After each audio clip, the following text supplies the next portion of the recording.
stand this morning. You turn with me to Matthew's Gospel, chapter 28. All right. Verse 19 to 20, since we're on our evangelistic roll. Deacon Smith gave you an overview on this morning. Matthew's Gospel, chapter 28, verse 19 and 20. Wonder why we're doing all of these things that we're doing, talking about evangelism and going out and getting people to understand that there is a reality in serving the true and risen Savior. Yeah. I see someone at the back door back there, like the door is locked. I see someone there. Come on in. Matthew chapter 28, verse 19 and 20. Yeah. Reading from the King James Version, it says, "Go ye therefore and teach all nations, baptizing them in the name of the Father, and of the Son, and of the Holy Ghost, teaching them to observe all things whatsoever I have commanded you. And lo, I am with you always." No S. Always. Even unto the end of the world. What is, you may be seated. Amen.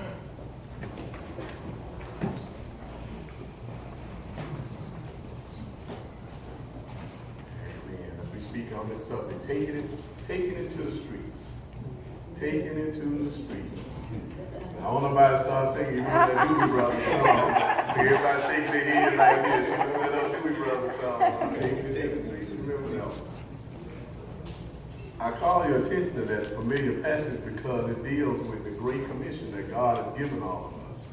What we should do, God gives a commission and tells us that it's time for us to be able now to go and take things to the streets now. That's what evangelism is all about. It's not going and knocking on people's doors and saying, are you saved and you're this. Evangelism means going and talking to everybody. God did not just put it to say, go and talk to just this individual or that individual. He made it something that was conducive for everybody. My initial thought was, the title of this subject is Go Time, but if I would have said that, everybody would have got up and ran out of here. You see, so we didn't want that to happen if we were going to do that. But we are long past the days, church, where people move to town looking for a church to attend. We're long past those days. I promise you, Westridge Park, First Baptist Church was here, and it was people that moved into this community that this church was here, and people came because this was a church in the community. Am I right? But the American church got good at building attractive buildings. We're good at that. Yes, sir. And we're good at promoting attractive events. We're good at that too. How many programs do we have at the church on a daily basis when people are going through things or having something going on? How many times do we do that? Or we mirror culture and we think about things. Let me let them in right here because there's something going on in the door back here. It's just...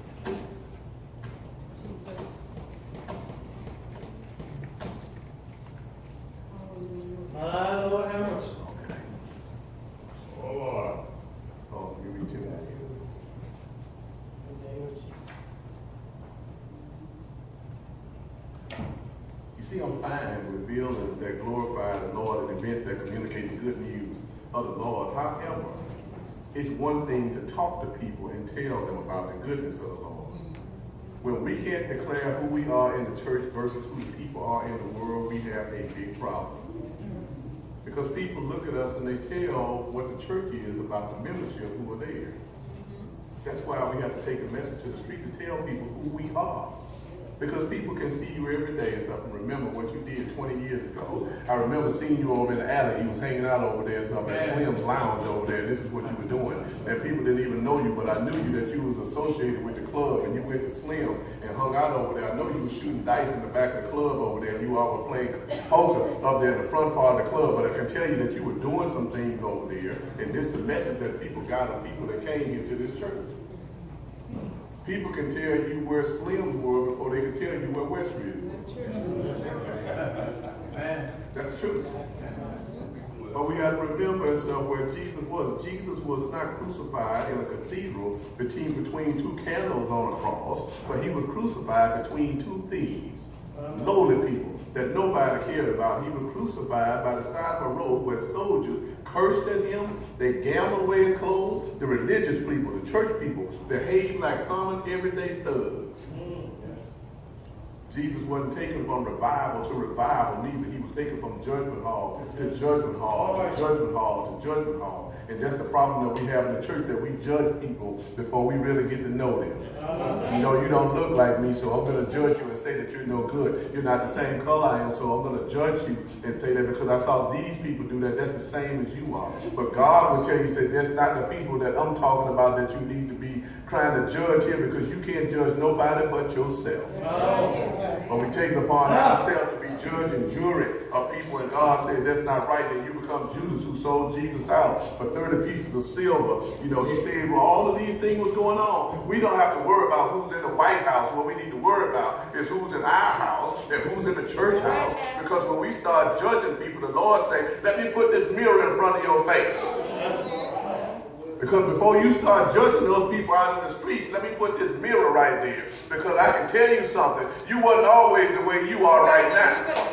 You see, the one person in life that can tell you everything about yourself is Jesus Christ. The one person can tell you all that wrong that you done covered up, all that stuff you done hid, is Jesus Christ. The one person that can tell you when you said something wrong and you know you said it, when you done something wrong and you know you did it, and you didn't want to tell somebody, it's Jesus Christ. Yes, sir. You can't hide nothing from him, so don't try to do it, because he's going to let somebody know what you did. And see, when you get a reputation like that, it sticks with you. But Jesus said that you are supposed to go out into the streets out here. And you're supposed to talk to these people. And you're supposed to tell them that that's not a mausoleum over there where people are gathered at over there. That's a church house that we need to go and worship. My Lord. Yeah, my Lord. He didn't just say call the people that look like you. He said this is a place where all my people can come and worship here. Those who want to worship me in spirit and in truth. You will never go and say that Jesus said, I want you to go and get the black people. I want you to go and get the white people. I want you to go and get the brown people. I want you to go and get the yellow people. Jesus said go get everybody. Everybody that want to come here, you're welcome here. He did not make the church to be about me. See, it can't be about me, because he didn't say on this rock that I'm going to place you. No, that was decided a long time ago. And when we get so full of ourselves that we can tell people that you're not welcome here, then God's going to show you the door. And say, you know, no, it's not them that's not welcome here. It's you that's not welcome here. And it's you that need to get up out of here, because I'm calling in people that you have put down and say that they're no good. It's time for you to take it to the streets and go out here and talk to those people. See, God gives us a commission, an authoritative order, a directive, a command. He spoke directly to them and told them that you are supposed to go out. Jesus didn't say that I'm getting ready to do that because I'm getting ready to leave. I'm getting ready to check up out of here. I taught you everything that I can teach you. We taught you everything about evangelism you need to know right now. We're giving you all the tools that you need right now. But you're still, I can look at it, I can see the fears in the face right now. Pastor, I don't know how to go out there and talk to nobody. I'm not good with words. I can't form clear sentences. I can't talk to people about the Lord because I don't really know it myself. But you know, I can go out there and fake it. But if you go out there and fake it, people are going to see right through it and say that you're just lying what you're talking about. How can you go out and get somebody if you can't even be got yourself? You see, when you go out there and play with the Lord like that, he's going to let you know that you have done something wrong. You did it the wrong way. See, the disciples took that serious. Say, Jesus done gave us something here. And notice the Holy Spirit haven't come yet. So I'm leaving it to you for these days to go out here in the streets, even though it's people that want to kill you. You don't have to worry. I told you, I'm going to be with you always. You don't have to worry about them coming to kill you. But you know what? If I got to sacrifice my life for the Lord, as good as he's been to me, then Lord, take me right now. See, but you can't go out there and tell that witness to witness it like that. Pastor, we can't see it the way you said it. Well, the disciples couldn't say it the way Jesus said it. Amen. But he told them, be yourself when you go out here doing this. And look at what he did. Those 12 people went and turned the world upside down. Yes, he did. Yes, sir. All because he gave them what they needed. You know what the Great Commission for Christians has become the Great Omission. Because we don't want to go out there and fulfill what the Lord has called us to do. But we don't know how to be kind. We don't know how to be courteous, Lord. We don't know how to be able to go and bless someone. Oh, I'm going to bless them all right, but not the way they think it's going to come. You see, they say Christian people can't cuss. Don't make them mad, because I promise you, you'll get some things come out their mouth that you never heard before. And I promise you this, you know what? You have to throw some holy water on them, because now they done got the legion on you. Legion in that person right there. But you see, we have to understand that he said go. He didn't tell you go to the safe places. He told you to go. I'll lead you where you got to go to. And see, if the Spirit is really in you, I'll even give you what you need to say when you get there. Yes, sir. But see, we look at it and say, I don't know how to do this, Lord.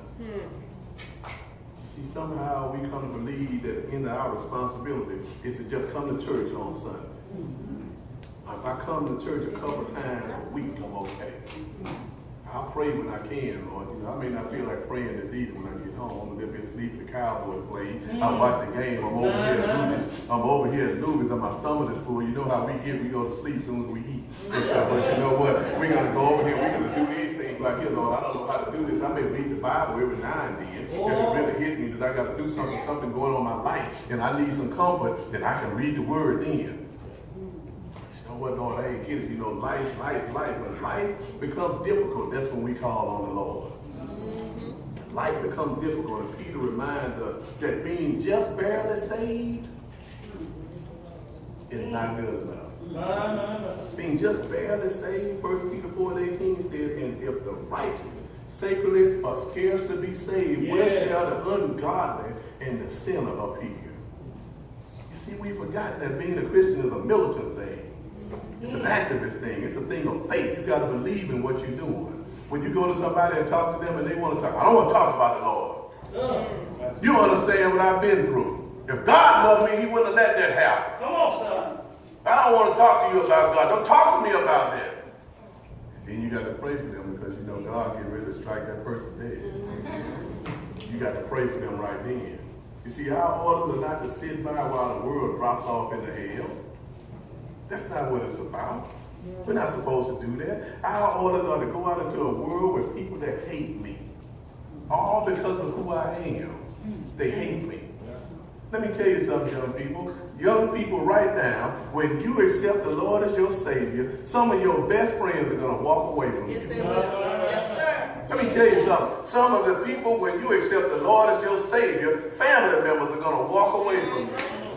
Let me tell you something. When you accept the Lord as your Savior and you go and ask somebody for a favor, they say, why don't you ask that Lord that you told me about? You know, they're going to turn their back on you. People will turn away from you when they see that you try to change your life. Because sin is sweet, and people love to have the same people doing the same thing that they were doing. They don't understand how you walked away from that. How did you get out of that? But I want to draw you back into it. I want to get you back there. Matthew 11:12 says, from the days of John the Baptist until now, the kingdom of heaven suffered violence, and the violence takes it by force. Yes, sir. You got to understand that that's what he called us to take it to the streets, because there's some people out there at the end of that world that don't understand that there is a better way. If you just give it over to the Lord. You see, when you learn how to surrender your sin, you'll kill that problem. When you learn how to give it over to the Lord and really mean it, that problem will disappear. Yes, sir. You see, you want to come and do everything else, and somebody asks you for to pray with them, you wouldn't know how to do it. All right. Open your mouth and it come out like this. I don't know what to say. Hold on, let me call the deacon right quick. Wait, let me call the pastor. You don't need to call me. Just pray. What you calling me for? Hey, you can't get through to the Lord, or you can't get through to him, the pastor, the only way to get through. No, don't call me. Yourself. You can do it. You see, church, we need to look at right now. We better hurry up and be about this business, because too many things happening right now. I don't know about you, but I'm tired of seeing mass shootings around, with people doing things that they done lost their last ounce of their mind. I'm tired of seeing babies going to school and getting killed by people going in that's got the wrong ideas about life. I'm tired of people hating on each other and don't even know each other. But I hate you because you sound different than me. I hate you because you got more than me. I hate you because you got this kind of job. I hate you because you live in this kind of house. I hate you because you live in this kind of community. But you don't even know me. You don't know what I had to go through to get that. You don't know what I'm still going through to have that. And you worried about that? If you want I got there, start the line right here because I'm glad to give you mine. But see, we think that it's all about us. And you hear people saying, God, would you please just hurry up and do something about it? I was at church and sister so-and-so talked about me, and I can't stand her now. Kill her right now. Preacher. I'm talking about church folk. I ain't talking about people out here in the streets. Maybe I should change this sermon. Take it to the church. Because we need to start in here because there's some things going on up in here. Lord, we need to get you to do something. We need to light a fire for us right now. We need to send power down us right now. We need to send revival into this place from the pew to the pulpit. We need the Lord to come in and do something right now because we losing it. Everybody see things going on and can't say a word. You see, the problem is not that the Lord is not moving. The problem is we're staying still. You see, the Lord told you to stay still. He didn't tell you to plant yourself there and grow like a tree. You see, we don't want to move, and the Lord say, move out. Lord, I don't want to do that. You know, I don't want to do that. As good as God been to you, as good as God has been to you, and he gives you a commandment, you can't tell somebody else how good God been to you. Let me run down the list of things that God has done for you. God was so good to you, for God so loved. He sent his only begotten Son into the world. He cleansed you of the sin that you got with you right now. He released his power and said, if power you need, I already got it for you. He gave you a foundation to start on, and all you had to do was worry about the devil doing something for you. The devil can't do nothing to you that you don't allow him to do. He don't have no kind of power over you. God's already got him in check. He's as dead as you are right now. He's a good measure to measure your own faith. He gave you, told you, say, put on the whole armor of God. If you're worried about it, put on the whole armor. He said, I can fill you with the Holy Ghost. And that's power from on high. Yes, sir. When God gives you a gift, Yes, sir. what are you worried about? My Lord. What are you worried about? What are you worried about? He told you, you don't even have to fear death no more. My Lord. You don't even have to fear death. You ain't have to worry about the grave. I used to walk by the graveyards and take off running. My brother would have to tackle me. I done ran by the graveyard. All the people that dead, what I'm worried about. But I'm gone. I'm getting to my mama. I got to get home because them people may come about the grave and get me. My Lord. You see, that's how it was when you was a kid. That's how it was. My Lord. But did he not meet all your needs? Has he not already done that? Has not God already done that? You say that God have met your needs, and how did you get up this morning? You say God have met your needs, what are you doing here right now? I don't see anybody coming here hungry. I showed somebody some Spam. I didn't see nobody say I want it. You done ate pretty good. I see some people look pretty healthy in here right now. I don't see anybody here saying I'm working for food. I don't see that right now. And you want to say God haven't been good? Let me tell you how good he been. Your kids may be walking around here crazy right now, but I promise you, God got them in the palm of their hand. And you think that your husband and your wife belong to their mind, let me tell you, all you got to do is give it to God, and he say, I'll take care of it, but I need the pastor to pray for it. Don't call me. You got to take it to the street and let somebody else know that God really is in control. I don't have nothing to do with that. Yes, sir. You're right. See, you don't understand that. You don't get that. You don't get that. We got to take it to the street. You see, you know how you get it when you know you can change. You ever been frustrated before? Lord, I'm the only one in here. I'm the only one in here been frustrated. I'm the only one in here frustrated. Yes, sir. All right, Lord, let me prove the liars in here. Come on with me, Holy Spirit. Let me put this out there. I didn't want to do it. When you're in the traffic light, you know you done curse people out right there. They're on the phone and you trying to move it. They're not moving. I'm going to tell the truth. You know you done done that. You know when you standing in the line at the bank and people standing there talking in front of you and all you want to do is get your money and they standing there staring into space like this, you know you done talked about them. When you picked your kids up last night and it's supposed to be somebody else's turn, you done talked about them people and said, come and get them baby kids. Why you got them here with me right now? What you waiting for? What you waiting for your name to be called on the line and everybody to be called but you? See, Lord, they don't want to say that they ever been like that. That's all right. You know, things make you frustrated. You know, I believe that God sometimes put that away, put that to us just to teach us patience. Yes. See, because we can't love everybody like that. That's right. You know how we get with people. I'm talking about church folk. Yes, sir. I'm talking about church folk. I ain't talking about nobody else. I ain't talking about out the street. I'm talking about church folk. You know how people get, they just bought a brand new car, they want to bring it up and park it right in front of the door. They want to park it right there. You better say it. So the Lord bless me this for other people's cars can't even start. They don't want to hear about your car. But you want to get there and tell them all about it right there. You want to show it off right there. You come back from a vacation with all kind of pictures. People too broke to walk across the street. And you talking about how good a time you had on vacation. They don't want to hear that right now. They're going to give you a smile anyway, but they say, you know what? What that's got to do with me? You know how it is. We get like that. Yes, we do, sir. I'm talking about church folk get like that. We get like that. What do people out in the street gonna think when they see us?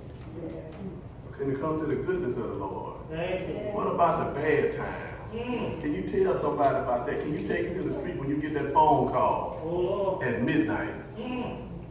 Find out somebody done died. Yes, sir. Or when you go to that doctor's office and say, you know what, you came in here for a headache, but you know what we found? We found something else. Yes, sir. Or cancer comes on you is up and you say, you know what, I don't know where this came from. My Lord. Let me tell you, I know I can testify for myself. When I walk into my mama's house and I know that this your baby walked in here and she asked me, who are you? My Lord. It's the Lord have to bring you through that. My Lord. You right, sir? It's the Lord have to bring you through that. And then you got the counter guy that don't want to do that. Here comes the devil right there. He don't want you to testify to nobody. Because you know he's not just working overtime, he's working triple time. I don't want you to tell nobody. He don't want you to share the gospel with nobody. He don't want you to go in the streets and tell the good news to nobody. I don't want you to tell anybody about Christ. I don't want the church to grow because if it did, there would be people in there that would be to testify to other people about me. I don't want the Great Commission to go out there because if it go out there, people realize that God really is real. Yes. You see, to share the good news to the lost, to feed and take care of the homeless, that's what we're supposed to do to encourage somebody that's down today. Let me tell you something. If you're going out witnessing somebody and they tell you they're feeling bad, don't tell them a sad story. If you ever went and talk to somebody and you feeling like the bottom just fell out your boat and you go and talk to those people and you just throw them an oar and say, go down and roll on past me because you know I got my own thing going on, but you make people feel worse than they did before they came there. Yes, sir. See, we supposed to go and get them, no matter what the cost, no matter what nobody say about me. I'm supposed to go out there and get them. My Lord. See, why did the Lord tell them to go and take it to the streets? You know why? He knew if you didn't do that, the people wouldn't come by themselves. My Lord. People would stand outside the door and look in there and see. They wouldn't come in by themselves. He knew that they would turn to drugs and alcohol before they would turn to him. You can take drugs all you want to. You get a temporary high, but that's all it can do. And you know what? When weed don't work, you can't really smoke weed. That don't get you high no more. Guess what? Now I got to move up to crack now. You know what? Crack don't work no more. Now I got to move up to kush. Now, you know, I'm really got to get up here. When kush don't work no more, now I got to move up to coke. Now coke don't work now. Now I got to go out here and shoot up fentanyl and all that stuff that's going to kill me. All because I'm trying to do something that I want to show the Lord that I can really make it. The devil tells me that all those things are good. He gives you the commission on his side. My Lord. We're afraid to take it to the street. What about them people that only come to church on New Year's and on Easter and at Christmas, or when they get new clothes, they show up at a church house. You know, they show up on those things. What about when pain and suffering in life? You know what? Well, the best time for to come to the Lord when you're going through something. Don't run away from it. When you're going through something, don't run away. Run right to it. Because you know nobody down here on earth can fix it for you. If you're going to run to somebody, run to the Lord right there and tell him what's going on right there. Because if you tell somebody else, you know what? I'm always cautious when people tell me you praying for me. Let me be there with you because I don't know what you're praying about. You may be praying about something that I don't really want you to pray about that now because people will do that. Yes, sir. Yes. See, that's why we have to have outreach in our life. We got to have that in the church. That's why we have to tell everybody about Jesus. That's why we need to let them know that he really is real. He was really here. He didn't just come and he left. Look here, churches around the country full of mass shootings. You hear about it almost every other month. You hear about somebody shooting somebody. But I heard an atheist on TV the other day say, you know, they was ever shooting and say when the shooting started, the first thing they said was, my God. My God. When you're going through something, everybody believes in the Lord when you're going through something. You know there's an old saying for those in the military. They say that there's no atheists in foxholes. You know, because when you're there and somebody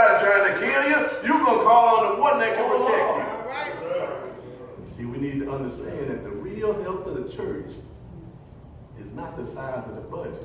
The real health of the church is not the size of the staff or the beauty of the choir or the glory of the music or how good the building looks. The beauty of the church is our doors are open to accept everybody. Yes, sir. Yes, sir. Some in here that want to worship the Lord, our doors are open. Yes, sir. And you can come in here and worship as long as you want to.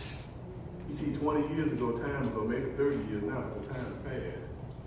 You could approach the door of a total stranger, and you know what they tell you, come in and talk to them. Yeah. I remember my mama and them used to have screen doors on the porches of the door, and it was never a hook on the door where you couldn't come in. You could come up on the garret. I know some of the old people got what a garret is. They know what a garret is. They would sit out on the garret, and they would talk right there and stuff, you know, because they would leave the windows open in the house because that's how close people were. Now you leave your door open now. You come in there and won't find anything in the house. Be like my grandfather said, they stole sweetening out of ginger snap. They said, it's just gone. Everything you got is just gone. You know, 20 years ago, somebody could tell you, God bless you, but try to do that now. And people will say, you offended me now.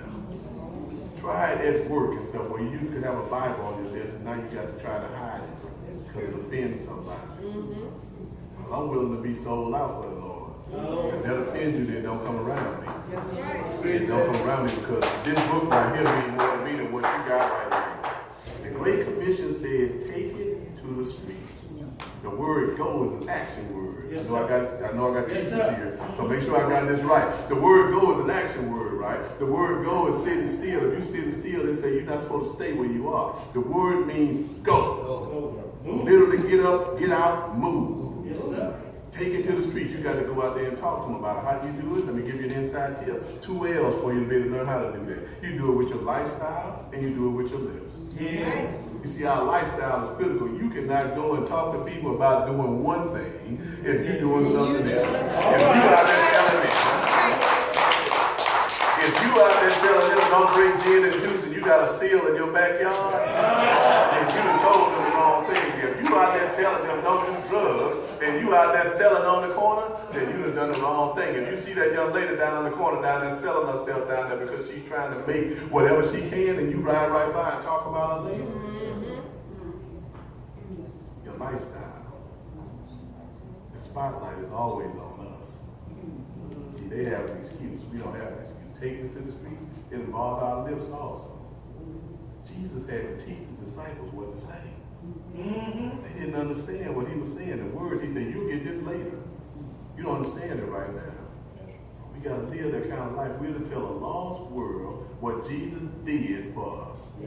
You can't understand it. We need to tell a lost world, if he did it for me, he can do it for you too. Yes, sir. If he did it for that woman that had the issue of blood, and that all I need to do is touch the hem of his garments, and he healed her and made her whole, guess what? He can touch you, and he can do the same thing for you. The same power that the disciples got on the day that they got it in the upper room, you have that same power if the Spirit lives in you. Just see me turn out and think about it. Think about it. You got all of that at your fingertips. If the Lord just saved us to keep us out of hell, then he would have took us to heaven already. If that's all he saved us for, if he just saved us to worship and praise, then he would have left us and went straight to heaven. I don't need the choir in the church to sing. I got a choir in heaven that sing 24/7. They sing 24/7, and any song that you hear down here will come close to what they're singing up there. Church, you know what? You can read all the books you want to. Chicken soup for the soul, chicken soup for the church, chicken soup to save, chicken soup to evangelize, chicken soup to keep people out of hell, chicken soup to curse people out. If you want to do all of those things, you can go to seminars, you can go to workshops, you can go to Bible studies, you can go to whatever. But if you don't read this, and get this in you right there, then it don't make a difference. The church got radio, you on people on the radio, they're on internet, you're on social media, any kind of way. It's all out there. But it's nothing like getting it from somebody who really believes it. Nothing like getting it from somebody that really believes it. You see, in Mama and them would pray more and you would just sit there and start crying. Grandma would pray us up and it would just blow you away. You remember that movie, A Raisin in the Sun? And that grandmother got there when his sister was talking about how bad he was, and she hit him and said, "Don't you talk about him?" Because the Lord got a mission of work for him right there. You see, Westridge, I want you to know something. God is with us. Yes. When we go out and take this to the streets out there and tell people, invite somebody, tell them it's okay to come to church.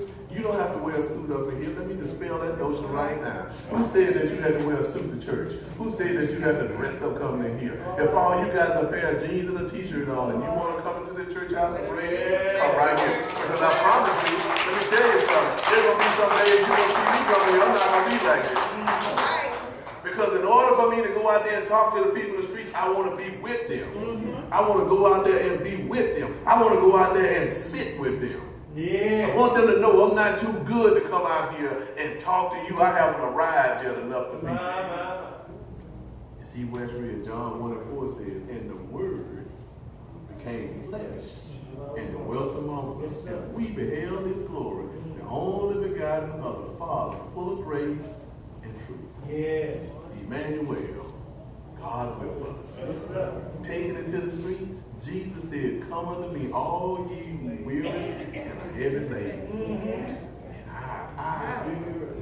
I will give you rest. Better than anything you can think about in this world. See, this morning, if you never trusted Jesus before, and see, we're going to be called to take it to the street. You got a mission, I got a mission. She got a mission, he got a mission. It's not just for the deacons and myself to do this. It's for each and every one of us. And you know, every Sunday from now on, we're going to put together a listing, and you know what I'm going to ask you from here? How many people did you invite to church this Sunday? How many did you ask they want to come and have this relationship with the Lord? Because see, you'll leave here on Sunday, you'll forget all about that. But just like school started for the kids, it started for you on this day. That you have to invite somebody and tell them to come here. And they welcome in this place. Yes, sir. Jesus said that all that the Father gives to me shall come to me. And the ones who come to me, I will certainly not cast them out. Yes, sir. That's a promise right here. Is that what you want to do? Connect with us this morning. Connect with us as we go out here and take this message to the streets. Taking it to the streets is what we get ready to do.